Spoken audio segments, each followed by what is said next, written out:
got Seth Rollins coming out in his lace tights. Loved it. Boy, that boy was in lace tights, looking fancy. Mm-hmm. He came out, stood in the ring, lights go off. Who's it going to be? Not going to lie, split second, I'm thinking, it's Bray Wyatt. Yeah, the lights just went off. All these phones are on. They look like the Firefly. This is Bray Wyatt coming back.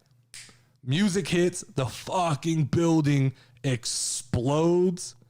The American Nightmare pops up out of the ground, and that's it. Like, Cody Rhodes it's crazy to think about. Cody Rhodes is back in WWE again. Yeah, for sure. Someone who was the pillar of starting let's not kid ourselves. Like, we can give some credit to Jericho. We can even give some credit to Tony Khan. But without Cody Rhodes, AEW doesn't get formed. It never does. And I had said this pre-WrestleMania. I thought the WrestleMania WWE crowd would understand the significance of this moment. And they definitely did. Oh, yeah. The crowd knew. The crowd knew this was a big deal. And they reacted like it was a big deal. I did read that Cody said he negotiated never wanting to hear the name Stardust again and never having to do anything Stardust related. Then he immediately goes out first match and does a fucking cartwheel like Stardust.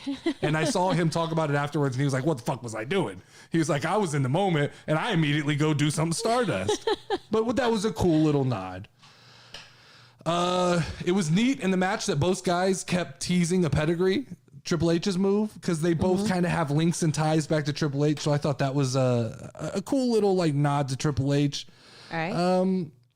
Tell me this though, after watching that match, is there any wrestler that you've ever seen that can lose as many times as Seth Rollins does and comes out on the other side? And I feel like he's just better. Like, he's just gotten better in the loss.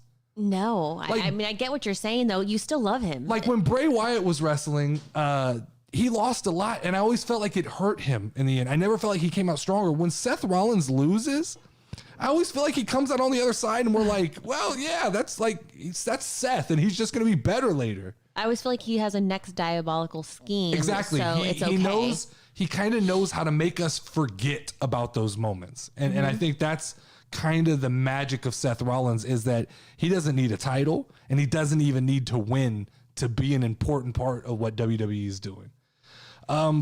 If Cody Rhodes wanted to be loved, this is what we talked about when he was in AEW, right? That he needs to turn heel. The crowd's turned on him.